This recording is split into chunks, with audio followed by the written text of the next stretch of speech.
આજે THR packet તમને 4 આપવામાં આવે છે, એમાંથી કઈ કઈ વાનગી બનાવીને જમાડે છે તમને?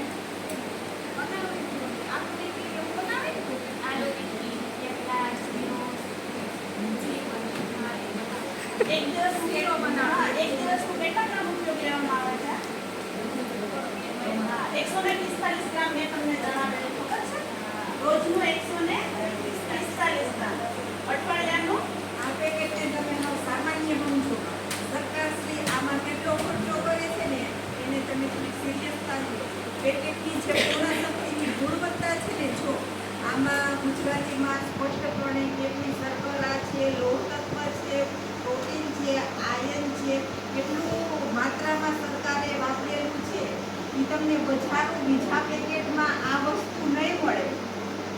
જંક ફૂડ ખાવાનું તો બિલકુલ બંધ, કારણ કે આજની તંદુરસ્ત ઈશ્વરે કાલ સવારની તંદુરસ્ત માતા બનશે તો જ તંદુરસ્ત બાળકને જન્મ આપશે, અને તો જ આપણા ગુજરાત આપણા દેશમાંથી કુપોષણ મુક્ત થશે.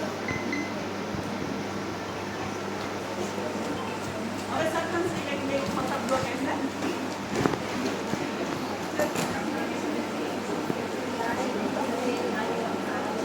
કાર્યક્રમ સારો છે. અમારા ઘેર દર મહિને 4 મંગળવારની ઉજવણી કરે છે, અમને બોલાવે છે, અમે જઈએ છીએ, એને સપોર્ટ કરીએ છીએ અને કામગીરી બહુ સારી કરે છે.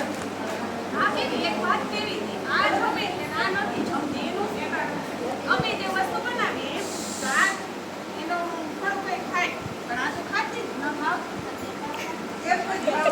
તમારે આમાંથી અલગ અલગ વાનગી, એક શીરો જ માત્ર નથી બનતો, અલગ અલગ વાનગી પણ બનાવવામાં આવે. દર ગુરુવારે ઉજવણી કરીએ છીએ, બરાબર છે? વાનગી એમાં તમે જે વાનગી બનાવવામાં આવે છે એ વાનગીનું નિદર્શન કરવા માટે આવે છે. તમે કેમ નથી આવતા?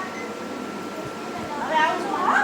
અને આ તમે વાનગી બનાવો ને આપણને શીખવાડજો. અને હા, સમજો. તમે જે રોજિંદા ઘરમાં જે વસ્તુ બનાવો, થેપલા, મુઠિયા, ગમે તે વસ્તુ બનાવો એમાં થોડો થોડો તમે ઉપયોગ કરશો, તમને થોડો ટાઈમ પછી તમને આનું પરિણામ છે ને જોવા મળશે તમારા સ્વાસ્થ્યમાં.